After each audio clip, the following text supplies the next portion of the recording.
Thank you. এই ইউনিভার্সিটিতে আমি বারবার ফিরে আসি প্রায় 10 বছর পরে পরে একবার। লাস্ট টাইম এসেছিলাম 2010-এ, আর তারও আগে আমি খুব সংক্ষিপ্তভাবে, বিজ্ঞানের কথা তো হবেই, বিজ্ঞানের 30 মিনিটে 40 মিনিটে 1 ঘন্টায় এই বিজ্ঞান বলা যাবে না, এটা মোটামুটি একটা ইঙ্গিত দেওয়া যাবে। আর পরবর্তীকালে সবাই যদি আমার সাথে যোগাযোগ করেন তাহলে আমরা একত্রে কাজ করতে পারবো। এইভাবে আমি কাজ করি। আমি একটা সেমিনার দিয়ে গায়েব হয়ে গেলাম, তারপরে আর কিছু করলাম না, এরকম। তো এটা একটা প্রারম্ভিক, my friend and brother from Malaysia is here. For him I'll say in English off and on, but mostly আমি বাংলাতেই বলবো। তো এই সিলেটের দু একটা কথা বলে, বিজ্ঞানের বাইরে দু একটা কথা বলে শুরু করি। এই সিলেট হলি সিটি, বৃহত্তর সিলেট, এটার একটা স্বতন্ত্র ইতিহাস আছে। আপনারা অনেকে হয়তো জানেন, অনেকে হয়তো জানেন না, ইয়াং পিপল, যে 1947 সালে একটা বিশেষ গণভোটের মাধ্যমে আমরা পূর্ব বাংলায় জয়েন করেছিলাম সিলেটিরা। তার আগে দীর্ঘদিন ধরে আমরা আসামের সাথে ছিলাম। এবং যেভাবে ব্যাডমিন্টন খেলে মানুষ শাটল কককে এইখানে পাঠায়, আবার ওই সাইড থেকে এইভাবে পাঠায়, এইভাবে সিলেট কখনো বাংলার সাথে কখনো আসামের সাথে এইভাবে চলে আসছে। তো আমরা ধীরে ধীরে আস্তে আস্তে বলি না, আমরা বলি লাহে লাহে, আমরা বলি লায় লায়াও। এবং সিলেটি ভাষায় বৃষ্টি বলে কোনো শব্দ নাই, মেঘ, হয় মেঘ আকাশে আছে অথবা মেঘ পড়তেছে। বৃষ্টি বলে আমার গ্রামে এখনো যদি বলি বৃষ্টি, তো লোক বলে আপনি কিতা কবি নিতা, ইতা কিতা তো বুঝিয়ান না, এটা কিতা। সো এই অবস্থায় আমরা এখনো আছি। তো এই সিলেটকে কেন্দ্র করে আমি সম্প্রতি উজবেকিস্তানে গিয়েছিলাম, বোখারা, সামারখান্দ, এবং হযরত শাহজালাল, যার নামে এই ইউনিভার্সিটি, উনি ওনার শিক্ষক ছিলেন বোখারাতে এবং সামারখান্দে, এবং এখনও সুফিজমের একটা মেজর সেন্টার বোখারা, সেই এলাকাগুলো আমি ভিজিট করলাম। এবং সেখানে গেলে বোঝা যায় আমাদের যে মাজারগুলো, শাহজালালের মাজার, শাহ পরানের মাজার বা বায়েজিদ বুস্তামির মাজার, এই যে মাজার এবং মাজারকে কেন্দ্র করে যে খানকা তারা বলে, এবং সেখানে যে তরিকা, সুফিজমের তরিকা, এগুলোর উৎপত্তি হয়েছে বোখারা এবং সামারখান্দে। এবং ছোটবেলা আমাকে যখন কোরআন শরীফ পড়ানো হলো, তখন আমাকে কিছুটা ফার্সি কবিতাও পড়ানো হলো। তো একটা কবিতা হলো, একটা কবিতা হলো বোখালে হিন্দ দুয়াশ বাকসাম সামারখান্দ বোখারারা। এটা হাফিজের একটা কবিতা, যে তোমাকে আমি এত পছন্দ করি যে তোমার জন্য বোখারা এবং সামারখান্দ শহর দিয়ে দেব। তো সেই বোখারাতে গিয়ে আমি যেমন হযরত শাহজালালকে নতুনভাবে পেলাম, এবং ওনার মাধ্যমে আমাদের যে মুসলিম সংস্কৃতির বিকাশ ঘটল পূর্ব বাংলা এবং সিলেটে, এটার মধ্যে ওই সেন্ট্রাল এশিয়ার একটা রোল রয়েছে এবং শব্দগুলো রয়ে গেছে। সেই শব্দগুলোকে কেন্দ্র করে, এবং সেই শব্দকে কেন্দ্র করে এক ধরনের বিজ্ঞান, কারণ ওইখানে ইসলামের একটা ধারা রয়েছে সুফিজমের, সেটা বলে যে ওয়ার্ক ইজ ওয়ারশিপ, ইংরেজিতে বলতে গেলে, যে সালাত is nothing but your life's work. তো এইটা বলে আমি শুরু করব। এখন এখানে আমাকে কথা বলতে, বা আমি পছন্দ করেছি যে যেভাবে কথা বলবো, যে এই চ্যাট জিপিটির যুগে, AIML এর যুগে হিউম্যান ক্রিয়েটিভিটির স্থানটা কোথায়। আমি যখন একজনকে বলি যে আকাশকে নিয়ে, বাতাসকে নিয়ে একটা কবিতা লিখে আনো, আমার কাছে অনেক ছাত্ররা আসে, তাদেরকে আমি টাস্ক দিই। তো যে কবিতা লিখে নিয়ে আসে ওটা অবশ্যই চ্যাট জিপিটি দিয়ে লিখিয়ে নিয়ে আসে। আমি এটা পড়লেই বুঝতে পারি যে এই শিশু, এই বালিকা, এই কিশোরী, এই কিশোর এই কবিতা লিখে নাই। এবং অনেককে আমি যখন হোয়াটসঅ্যাপে বলি যে তোমার ইংরেজিটা দুর্বল, তুমি একটু ভালো করে ইংরেজি লেখো, পরের দিন সে যে ইংরেজি আমাকে চ্যাটে পাঠায় হোয়াটসঅ্যাপে, এটা সে চ্যাট জিপিটি দিয়ে লেখাইছে। আমি তো পড়লেই বুঝতে পারি। আমি বললাম তুমি কিভাবে এটা লিখলা, তুমি এখানে আসো তো আমার সামনে এইভাবে লিখো, তাইলে আর পারে না। তার মানে হচ্ছে কি, যে এখন হিউম্যান ক্রিয়েটিভিটিকে আমরা, বা ক্রিয়েটিভিটি করার ইচ্ছাকে আমরা একেবারে গায়েব করে দিছি। এখন কবিতা মানেই হচ্ছে আমরা চ্যাট জিপিটিকে বলবো, বা মেটা AI যে প্ল্যাটফর্ম আছে এগুলাকে বলবো যে আমাকে একটা কবিতা লিখে দাও। তো এক ছাত্রকে আমি বললাম যে তুমি শেক্সপিয়ার, মিল্টন এগুলো পড়েছো? বলে স্যার এগুলো পড়েছি, এবং এইভাবে আমি কবিতাও লিখতে পারি। তো তো আমি তাকে জিজ্ঞেস করলাম যে তোমার কবিতা তো একদম শেক্সপিয়ারের মতো শোনাচ্ছে, তো তুমি চ্যাটজিপিটিকে কি বললে? তো সে বললে, আমি তাকে ইনস্ট্রাক্ট করলাম যে এমন একটা কবিতা লিখে দাও যেটা শেক্সপিয়ারের না কিন্তু শেক্সপিয়ারের মতো শোনাবে, এবং অবিলম্বে সেই মেশিন, হিউম্যান মেশিন, এইটা হাজির করলো। তো আমি তো আপনাদেরকে, তোমাদেরকে, ছাত্রদের দেশকে তুমি বলি, আর শিক্ষকরা আছেন তাদেরকে তো তুমি বলা ঠিক হবে না। তো আপনাদেরকে, তোমাদেরকে কি কথা বলতে চাই, এই যুগে, এই যে মানে ক্রিয়েটিভিটির যুগে, যেখানে মেশিন আমাদের ব্রেনকে গ্রাস করেছে, আমরা আমাদের ব্রেন থেকে একটা মেশিন বানিয়েছি, কিন্তু সেই মেশিন এখন আমাদের ব্রেনকে ছাপিয়ে গেছে। এই মেশিন পৃথিবীর সবচেয়ে বড় চেস প্লেয়ারকে খেলায় হারিয়ে দিয়েছে। এখন আমরা জেনারেটিভ এআইয়ের যে যুগ এসেছে, সেটা নতুন করে পেন্টিং করছে, নতুন করে কবিতা লিখছে। তো এখানে মানুষ কি করবে? মানুষ কি এখন ঘুমিয়ে থাকবে আর একটা ল্যাপটপ থাকবে আর টিপবে? এইভাবে কি চলবে নাকি? অবশ্যই এইভাবে চলবে না। এই সাম্প্রতিক সময়ে শিক্ষা মন্ত্রণালয় আমাকে অনেক কাজ দিয়েছে, আমি সচিবালয়ে যাই, সেখানে বড় বড় যারা আমাদের শিক্ষা বোর্ডের, ওদের সাথে মিটিং হয়। তো সেখানে আমরা আলাপ করছি যে এই চ্যাটজিপিটিকে এড়িয়ে গিয়ে কী করে মানুষের ক্রিয়েটিভিটিকে সাস্টেইন করা যাবে, জাগ্রত করা যাবে। এই কথাগুলোর, এই প্রশ্নগুলোর আঙ্গিকে আমি আমার কাজটাকে এইভাবে আমি স্থাপিত করব যে আমরা আমাদের গ্রামে, যেহেতু আমি কাজ করি এখান থেকে প্রায় 2 ঘন্টা দূরে, আমি প্রায় 25 বছর পরে, তার আগে আরও 15-20 বছর বিদেশে ছিলাম, 45 বছর ধরে বিদেশে আছি। তো 25 বছর ধরে দেশেও আছি, বিদেশে আছি, 1 মাস বিদেশে 1 মাস দেশে, এইভাবে থাকি। তো এইখানে এসে আমরা কি করলাম, তখন তো 2000 সাল, তখনও কোনো AIML এর কথা আসে না এই পৃথিবীতে। আমরা একেবারে প্রাচীন নিয়মে, যেখানে ছেলেরা কবিতা মুখস্থ করতো, খাতার মধ্যে কবিতা লিখতো, ওই যুগে সেটা ছিল 2000 সাল, তাই না? মাত্র 25 বছরে অনেক পরিবর্তন হয়ে গেছে। তো এইটার আঙ্গিকে আমি এই কথাগুলো এই কারণে বলবো, কারণ আমরা ব্রেনকে তো সারেন্ডার করতে পারি না। এই জন্য আমি ব্রেনের একটা ছবি এঁকেছি এখানে। তো আপনারা দেখেন, এখানে একদিকে রয়েছে আমাদের কাজ, মানে কৃষকরা মাঠে ধান লাগাচ্ছে, ধানে সার দিচ্ছে, ধানের কাটার সময় আসলে কাটছে, ঘরে ফসল তুলছে। এখানে মেশিনের কোনো ব্যাপার নেই, এটা কমপ্লিটলি হিউম্যান ইন্টেলিজেন্স, চিরকালীন সময়ে 1000 বছরের ব্রেন, যেটা আমাদেরকে বুনো উদ্ভিদকে শস্যতে পরিণত করতে সাহায্য করেছে, সেই সময়কার কথা, সেটা এখনো চলছে। ক্রপ ডোমেস্টিকেশন হয়েছে 20,000-15,000 বছর আগে। We are still growing rice, এবং সেই রাইসকে কেন্দ্র করে যে 1000 বছর আগে মানুষ যে ধান তৈরি করেছিল, একবার ফসল দিত তারপরে মারা যেত, সেটাকে আমরা পঞ্চব্রী ধানে পরিণত করেছি। এটা এখন 5টা ফসল দিচ্ছে, আমার মাঠে এখন 3 নম্বর ফসল দিচ্ছে, এবং 4 নম্বর একই সাথে গাছ থেকে দিচ্ছে। এটা আমরা সিলেটি ভাষায় বলি 12 মাইয়া, ধানটা 12 মাইয়া হয়ে গেছে। আপনারা most welcome to come and see. এটা একটা অলৌকিক দৃশ্য, দেশ বিদেশ থেকে মানুষ এসে এখন দেখছে আমাদের মাঠে সেই ধানগুলো আছে। তো একটা করে আমি এই স্টোরিগুলো বলবো। এখন প্রথমে একটা নতুন কথা বলি। এখন খুব লো ইকোনমির কথা হচ্ছে, সবাই চট্টগ্রামকে কেন্দ্র করে ভাবছে, আমাদের পোর্টগুলোর কথা ভাবছে। তো আমি ভাবলাম কিছু সমুদ্রের মাইক্রোবায়োলজি করি। আমার যে ট্রেনিং, প্রথমে কেমিস্ট্রি পড়েছিলাম, তারপরে মাইক্রোবায়োলজি, ইউএসএতে দীর্ঘদিন, east genetics, crop genetics, so genetics, microbiology, chemistry, এগুলো আমার বিষয়। তো আমি সমুদ্রে গেলাম, কক্সবাজারে টেকনাফ থেকে, একেবারে কক্সবাজার থেকে টেকনাফ পর্যন্ত গেলাম, এবং অনেক স্যালাইন ওয়াটার কালেক্ট করলাম। তারপর সেই স্যালাইন ওয়াটারকে বাড়িতে নিয়ে আসলাম, নিয়ে এসে আমাদের যেভাবে পুরোনো দিনে বোতলের মধ্যে আচার বানাতো মেয়েরা, ওই রকম করে আমি অনেকদিন রেখে দিলাম। অনেকদিন করে রেখে দেওয়ার পরে সেখান থেকে ব্যাকটেরিয়াগুলোকে নিয়ে একটা সিকোয়েন্সিং প্রোভাইডারকে দিয়ে জিনোমগুলো সিকোয়েন্স করে ফেললাম, এগুলো অনেকগুলো, 10টা।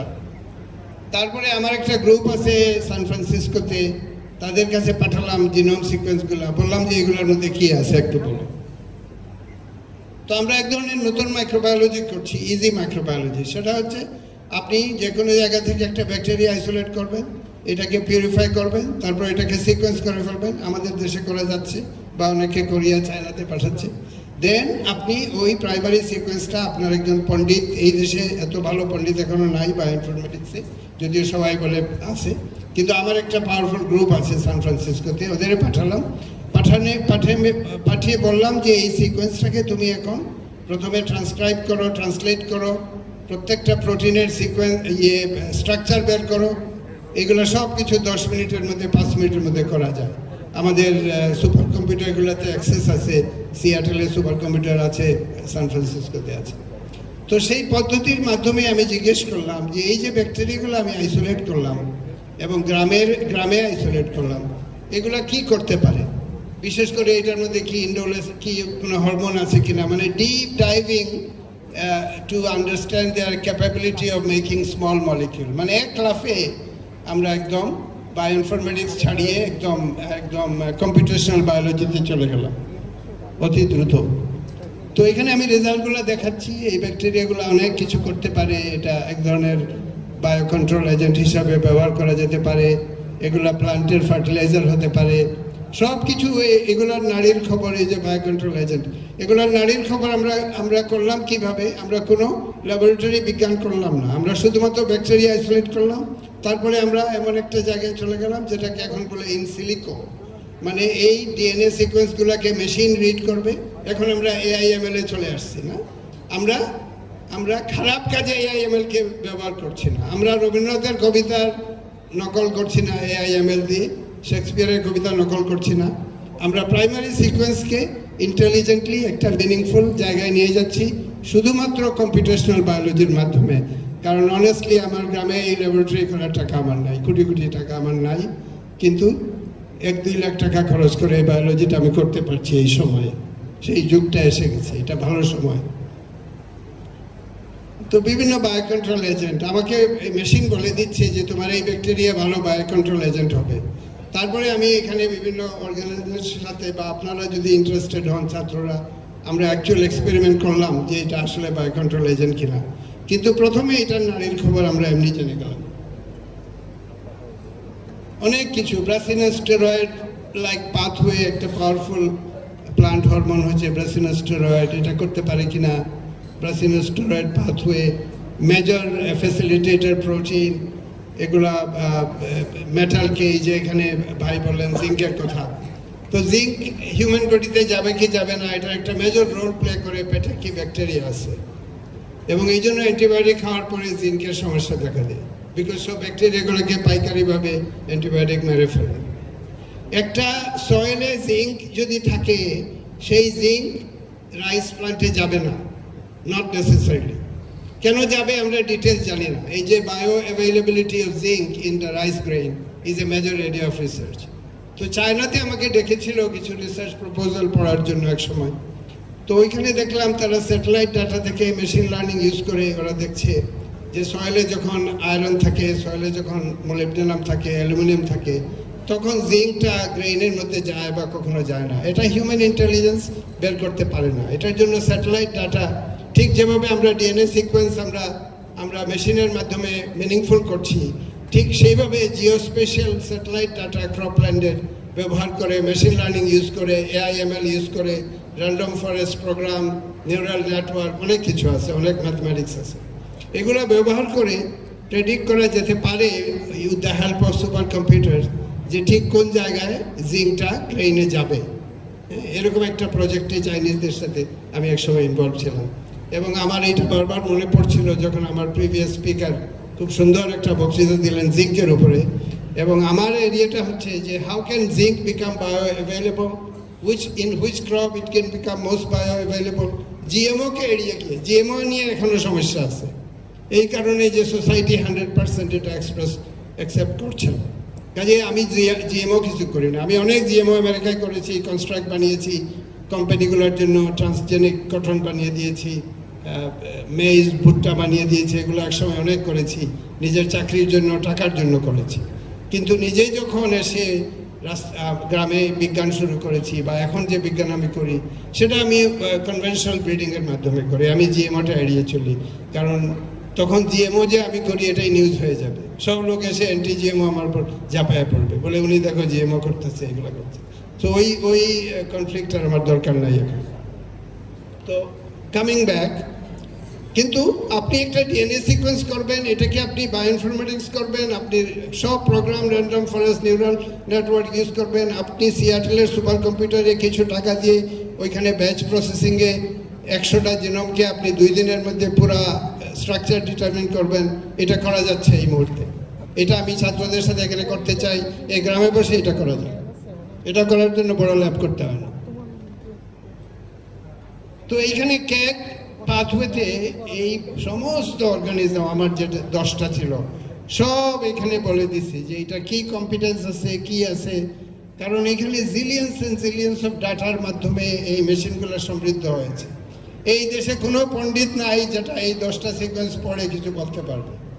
এটা হিউম্যান ক্যাপাবিলিটির বাইরে, এটা একমাত্র মেশিন করতে পারে। এই জন্য ওই যে বললাম, ইন দ্য এরা অফ চ্যাট জিপিটি আমরা কি করতে পারি, এই কাজগুলো আমরা মুহূর্তের মধ্যে করতে পারি, 5 দিনের মধ্যে করতে পারি, আপনি যদি ডিটারমিন হন, আপনার কানেক্টিভিটি থাকে। তো এই বিজ্ঞান করার জন্য কি দরকার? একদিকে বিরাট বিল্ডিং করে ইউনিভার্সিটি রয়েছে, আমাদের দেশে অনেক আছে, পৃথিবীতে রয়েছে। আমি পৃথিবীর অনেক ইউনিভার্সিটিতে কাজ করছি। NIH, MIT বায়োলজিতে আমি ছিলাম, কিন্তু MIT বায়োলজিকে আমেরিকাতে বলে নাম্বার 1, স্ট্যানফোর্ড বলে আমরা নাম্বার 1, এরকম ব্যাপার। তো আমরা মনে করি যে আমেরিকায় যা হয় এটা ভালো। এটা প্রথমে ব্রিটিশ কলোনাইজার আমাদের শিখাইছে 1857 সালে যে জ্ঞান বিজ্ঞান সব পশ্চিমে থাকবে, সাদা চামড়ার লোক লাগবে, তাই না? এখনো আমি এই দেশে যখন কিছু জোরালোভাবে বলতে চাই, একটা আমেরিকানকে দিয়ে বলাই, আমেরিকানকে বলি যে তুমি বাংলাদেশের মন্ত্রীকে এটা বলো আমার পক্ষ থেকে, তখন একটা তড়িৎ গতিতে কাজ হয়। আমি যদি বলি তো আমার 3-4 দিন বসায় রাখবে, এটা বলবে এলোমেলো বলবে যে আপনি তো চলে গেলেন, আপনি আবার আসেন কেন, আপনি কি চান, এগুলা করে আমার 2-3 মাস নষ্ট। আর আমেরিকান আমার অনেক জুনিয়র আমার ছাত্র টাইপের, তারা যদি বলি যে বাবা তুমি এটা বলো, তড়িৎ গতিতে কাজ হয়। তো এই জন্য আমি যখন MIT-তে গেলাম, ইউনিভার্সিটি অফ কেমিস্ট্রি পড়লাম, আমি দেখলাম ঢাকা ইউনিভার্সিটিতে অনেক ভালো কেমিস্ট্রি শিখেছিলাম। কিন্তু এই দেশে যখন যখন যাইনি, এই দেশে যখন ধ্যান দরবার করছি, কেউ কোনো পাত্তা দেয় না। তো এটা আমাদের ভিতরে আছে, এটা আমাদের জানতে হবে। এই জন্য ছাত্ররা পাগলের মতো ইউরোপ আমেরিকাতে যেতে চায়। এখন এমন একটা সময় এসেছে যে ওইখানকার সমস্ত কম্পিউটেশনাল বায়োলজি আপনারা কিছু টাকা পয়সা দিয়ে we can harness, we can do all the best science in the world by sitting in a village, which I do. আমার গ্রামে আপনারা যদি আসেন দেখবেন। তো এই ক্যাক পাথওয়ে অ্যানালিসিস করে আমরা আমাদের ব্যাকটেরিয়াগুলোর খবর জানতে পারলাম। এটা আমার লেটেস্ট কাজ, এই জন্য বললাম। টেক অ্যাওয়ে লেসন কি সেটাও মেশিন বলে দিল। এটা অবশ্যই আমার এক্সপেরিমেন্ট করে এখন ভ্যালিডেট করতে হবে, এক্সপেরিমেন্ট করতে হবে ফাইনালি। 2 নম্বর কাজ যেটা আমি অস্ট্রেলিয়ায় করলাম, সেটা হচ্ছে আমাদের সমুদ্রে অ্যাসপারাগাসিস ট্যাক্সিফর্মিস বলে একটা শ্যাওলা রয়েছে, সিউইড রয়েছে। এইটাতে একটা এনজাইম আছে কল ভ্যানাডিয়াম হ্যালোপারক্সিডেজ। এই এনজাইম যখন গরুকে খাওয়ানো হয় তখন গরুর পেট থেকে মেথেন গায়েব হয়ে যায়। Methane is one of the major problem in green house gas emission and climate mitigation. তো আমি এইটা হচ্ছে বাংলাদেশে কত মিথেন রয়েছে এবং ক্যাটল থেকে আসতেছে। কুরবানির গরুগুলোকে যখন নারায়ণগঞ্জের কাছে একসাথে জড়ো করা হয় তখন যে মিথেন নির্গত হয় এটা স্যাটেলাইট থেকে দেখা যায়।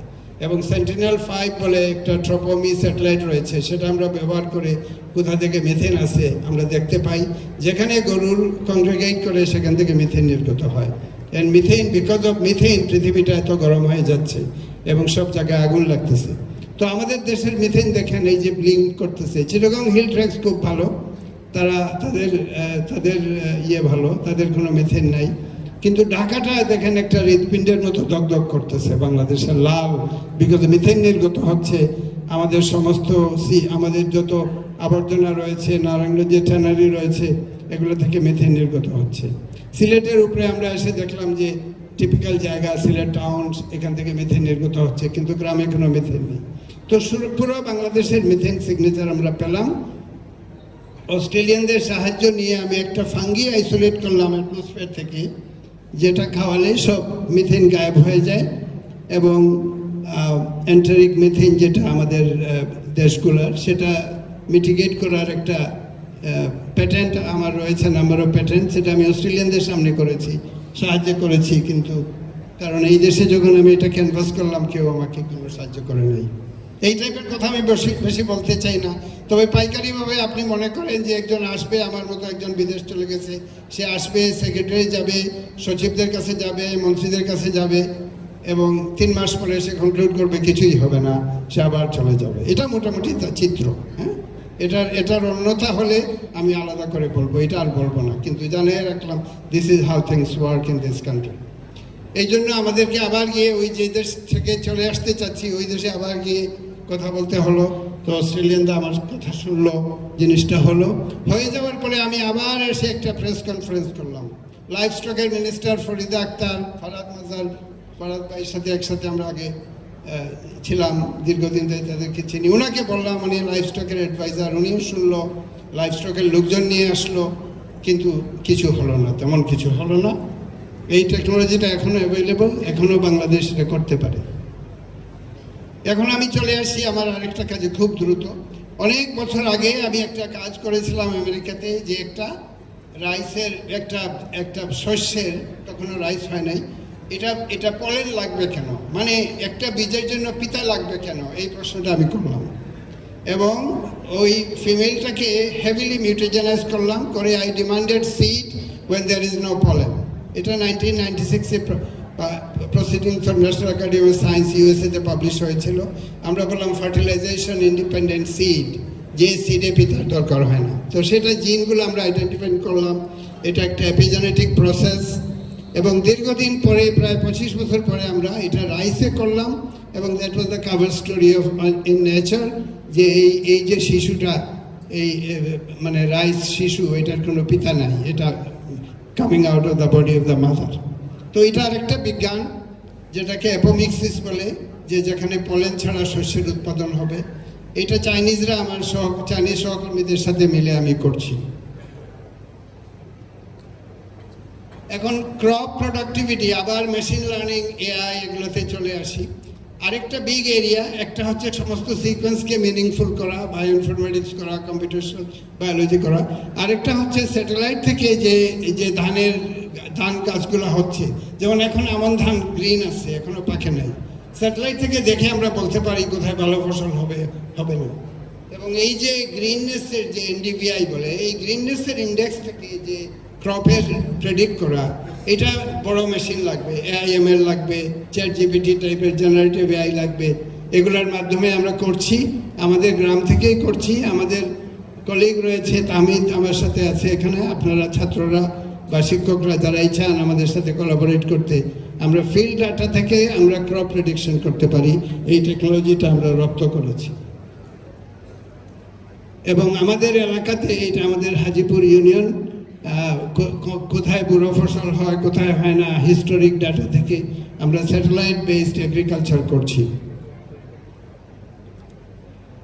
আরেকটা জিনিস কুইকলি বলি, যে আমাদের যে ধান ক্ষেত রয়েছে, সেখানে সোলার প্যানেল লাগিয়ে নিচে ধান হবে, উপরে সোলার প্যানেল হবে, এই টাইপের এক্সপেরিমেন্ট আমরা করছি। এবং দেখা যাচ্ছে যে একটা মাত্র গ্রামের যে জমি আছে, সেটা দিয়ে পুরা উপজেলাকে আমরা বিদ্যুতায়িত করতে পারবো, যদি আমরা মাঠগুলোতে একই সাথে প্যানেল লাগিয়ে দিই এবং নিচে ধান করি, এবং প্যানেলের নিচে যে ধান ভালো হবে ওই ভ্যারাইটিগুলোকে আমরা সিলেক্ট করি। তো এটা একটা বিশাল area, it's a blue sky area. এটা অবশ্যই আমি গভর্নমেন্টকে বলবো, ইউনুস সাহেবকে বলবো, বা পরবর্তী সরকার যারা আসে তাদেরকে বলবো। এটার মাধ্যমে আমাদের বিদ্যুৎ, এই যে কারেন্ট চলে যায়, আমাদের এনাফ ইলেকট্রিসিটি নাই, এটা আমাদের রাইস ফিল্ডগুলোকে যদি আমরা অ্যাগ্রোভোল্টাইকে পরিণত করতে পারি এবং সেইটার সাথে সঙ্গতিপূর্ণ রাইস ভ্যারাইটিগুলো সিলেক্ট করি, তাহলে আমাদের একই জমি থেকে আমাদের বিদ্যুৎও হবে এবং ধানও হবে।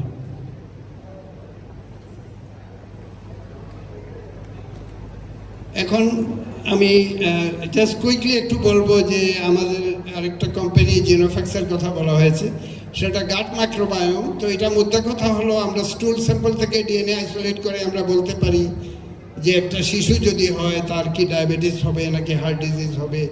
মানে আমাদের বডিতে কি হয়, আমাদের জিনের যেটা এলিল বলে, আমাদের এসপি সাহেব, আমার শুনে খুব ভালো লাগলো যে আমি এমন একটা দেশে থাকি যে ডিসি এসপিরাও প্ল্যাটফর্মে এসে এসপি সাহেব এলিলের কথা বললো। জিনের বিভিন্ন রূপ, একটা মিউটেশন থাকলে এলিলিক টু ইচ আদার, তাই না? যেমন একটা মিউটেশন রয়েছে আমার, একটা রয়েছে আপনার, একই জিনে। We are allelic, we are not identical. তো এলিল কথাটা উনি শুনেছে, এবং এসপি হওয়ার সত্ত্বেও এখন তো উনি চারদিকে পুলিশের কাজ করছে, কিন্তু এলিল কথাটা মনে গেঁথে গেছে। এটা খুব ভালো জিনিস। আমাদের দেশের রাজনীতিবিদরা যদি এলিল টাইপের হয়ে যায়, এলিল কথা আলাপ করে, তাই না, তাহলে তো আমরা অন্য একটা জায়গায় চলে যেতে পারতাম, তাই না? এখন গিয়ে যদি বলি যে তো আনোয়ারা, প্রফেসর আনোয়ারার কথা বলেছে, ইয়াজুদ্দিন সাহেবের ওয়াইফ, আমি তো কেমিস্ট্রিতে পড়তাম ওনারা যখন ওখানে ছিল, তো উনি বলেছে যেহেতু এলিল দেখা যায় না, এটা কাইন্ড অফ আল্লাহর হুকুমে হয়, which is a kind of an explanation. কারণ এলিল তো মাইক্রোস্কোপ দিয়ে দেখার মতো ব্যাপার না, এটা একদম কনসেপচুয়ালি আন্ডারস্ট্যান্ড করার ব্যাপার। নাইট্রোজেন, অক্সিজেনকেও তো আমরা দেখতে পাই না, কিন্তু বিশ্বাস করি, তাই না? পৃথিবীতে বাংলাদেশে কোনো লোক আছে যে অক্সিজেনে বিশ্বাস করে না, কিন্তু কোনো লোক আছে যে অক্সিজেন দেখছে। তো এই যে অদৃশ্য জিনিস আমরা বিশ্বাস করি, এটা ঠিক আছে। তো গাট মাইক্রোবায়োমের কথায় যেমন স্টুল স্যাম্পল পাঠিয়ে দিলাম, আমি খুব ব্যবহারিক ব্যাপারটা বলি, জটিল বিজ্ঞানের মধ্যে আগে। তো স্টুল সিকোয়েন্স করলো, মেটাজেনোমিক সিকোয়েন্স, 16S সিকোয়েন্সিংয়ের মাধ্যমে বা ITS সিকোয়েন্সের মধ্যে জানলাম যে কি ব্যাকটেরিয়া, সমস্ত ব্যাকটেরিয়া, এগুলো আইসোলেশন ইন্ডিপেন্ডেন্ট, এগুলো কোনোদিন আইসোলেট করা যাবে না। কিন্তু আবার মেশিন লার্নিং ব্যবহার করে, বড় বড় কম্পিউটার ব্যবহার করে আমরা বলতে পারবো যে তার ডায়াবেটিস হতে যাচ্ছে কিনা। এই ভদ্রলোক নোবেল প্রাইজ পেলেন কয়েক বছর আগে। এখানে এনশিয়েন্ট হিউম্যান একটা স্কাল ধরে আছেন। তো আমরা যখন হাজার লক্ষ বছর আগে আমরা ইভলভ করলাম, আমরা বিভিন্ন ধারায় এসেছি। এই যে বোখারা সামারখান হযরত শাহজালাল আসলেন, হযরত শাহজালালের একজন অনুচর শাহ হালিমউদ্দিন, 360 জনের একজন, উনি হলেন আমার ফ্যামিলির গ্রেট গ্রেট গ্র্যান্ডফাদার। হ্যাঁ, সেই শাহ হালিমউদ্দিন থেকে আমাদের কানিহাটির হাজিপুরের চৌধুরীরা। তো এটা দেখার আমার খুব ইচ্ছা ছিল যে কোন ভূমি থেকে তারা এলেন। তো ওই ভূমিতে যে ডিএনএ এলিল তারা নিয়ে আসছিলেন, ওই এলিলগুলো আমাদের পরিবারের ধারা এখনো রয়ে গেছে। কারণ মুসলমানরা ঐতিহাসিকভাবে খালি কাজিন বিয়ে করে, চাচাতো বোনকে বিয়ে করে, এগুলো করে। অন্য কমিউনিটি এটা করে না। তো অতিরিক্ত কাজিন ম্যারেজ করার কারণে আমাদের এলিলগুলো যেমন আমাদের সম্পত্তি, তাই না, আমাদের এই বংশের ধারার মধ্যে এগুলা রয়ে গেছে। এগুলোর কারণে আমাদের দ্রুত ডায়াবেটিস হচ্ছে, 40 বছর বয়সে আমাদের হার্ট ডিজিজ হয়ে যাচ্ছে, এবং আমরা কি খাচ্ছি এটার কারণে হচ্ছে। কিন্তু আমরা যা খাচ্ছি এটা আমাদের পেটে মাইক্রোবায়োম তৈরি হচ্ছে, ওইখান থেকে স্মল মলিকিউল সিক্রেটেড হচ্ছে। এটা এত জটিল বিজ্ঞান যে এটা পুরো জিনিস একসাথে বুঝতে আবার ওই সুপার কম্পিউটার লাগে, যেটা আমরা সান ফ্রান্সিসকো শহরে নিয়োজিত করেছি। নিয়ান্ডারটাল থেকে আমাদের অনেক ডিএনএ এসেছে। বেশিরভাগ হোমোসেপিয়েন্সরা নিয়ান্ডারটালের সাথে মেট করেছে, আফ্রিকার কিছু মানুষ আছে করে নাই। কিন্তু নিয়ান্ডারটাল এবং হোমোসেপিয়েন্সের মাইটিংয়ের পরে যে জেনেটিক সংজ্ঞা, যেটাকে কনফ্লিক্ট অফ দ্য জিনোম আমরা বলি, এটার মাধ্যমে আমাদের শরীরটা গঠিত হয়েছে। আমি অতি দ্রুত চলে যাই, এখানে কথা বাড়াতে চাই না, আলোচনা করতে চাই। আবার এই বিভিন্ন অর্গান কী করে কাজ করে, এখানে জিঙ্কের ব্যাপারটা খুব ইম্পর্টেন্ট অলওয়েজ। তো আমার এই ভাইয়ের সাথে আমি যোগাযোগ করবো জিঙ্ক সম্বন্ধে। আমি এটুকুনি বলবো যে আমাদের বডির মেটাবলিজমকে অ্যানালাইজ করার জন্য আমাদের জিনোম সিকোয়েন্স করতে হবে, আমাদের গাট মাইক্রোবায়োম সিকোয়েন্স করতে হবে, তারপর একটা সুপার কম্পিউটারকে নিয়োজিত করতে হবে যে 20 বছর বয়সে একজন যদি করে যে তার কী কী ডিজিজ হতে যাবে, তার লাইফের ট্র্যাজেক্টরিটা কী, এটাকে বলে প্রেডিক্টিভ মেডিসিন, এটাকে বলে পার্সোনালাইজ মেডিসিন। এটা আমরা করি, একটা ফির মাধ্যমে আমরা করি। তো সবাই আমাকে যোগাযোগ করতে পারেন। আমরা ঐতিহাসিক ডাটা নিয়েছি ইউরোপের, আমেরিকার, নিয়ে দেখেছি যে পেটে যখন একটা অ্যাকারমেন্সিয়া মিউসিনিফেলিয়া বলে একটা ব্যাকটেরিয়া থাকে, ওইটার প্রেজেন্স যখন থাকে তখন মানুষ অনেক বেশি বাঁচে, এবং এটা মেয়েদের শরীরে বেশি থাকে। অন অ্যাভারেজ মেয়েরা 3 থেকে 4 বছর বেশি বাঁচে ছেলেদের থেকে। সো ফিমেলরা হচ্ছে XX, আমরা XY, এই ডাবল এক্সের কারণে অনেক কিছু নিয়ন্ত্রিত হচ্ছে ফিমেল বডিতে, হেলথে এটার ছায়া পড়ছে।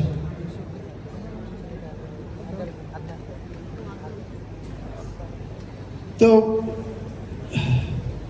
আচ্ছা, তো আমাকে আমি এই মেশিন লার্নিং সম্বন্ধে বলেছিলাম যে দুনিয়ার যত মেশিন আছে, যত চ্যাটজিপিটি আছে, সব কিছু মিলে, সমস্ত ইলন মাস্ক, বিল গেটস সব বুদ্ধি একত্রিত করেও একটা গ্রেইন বানাতে পারে না। Only one grain, rice grain.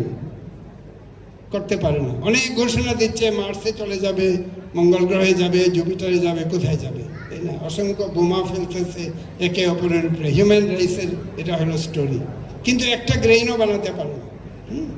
এই কথা আমি ইংরেজিতে লিখেছিলাম। তো হঠাৎ এক লোক, আমি চিনি না থাকে, বা মহিলা, একটা বাংলা কবিতা, অসাধারণ একটা কবিতা লিখে পাঠালো আমার এই কথার উপরে। তো এই কবিতাটা আমি এখানে রাখলাম, আপনারা দেখেন যে মানুষ, এটা কিন্তু ChatGPT-কে দিয়ে লেখায় নাই, সে লিখছে। এবং আমি খুবই অভিভূত হলাম। আমি নিজেও কবিতা লিখি, কিন্তু আমার ইংরেজি কথাগুলোকে কেউ একজন কবিতায় পরিণত করে পাঠাইছে, এটা দেখে আমি খুবই অভিভূত হলাম।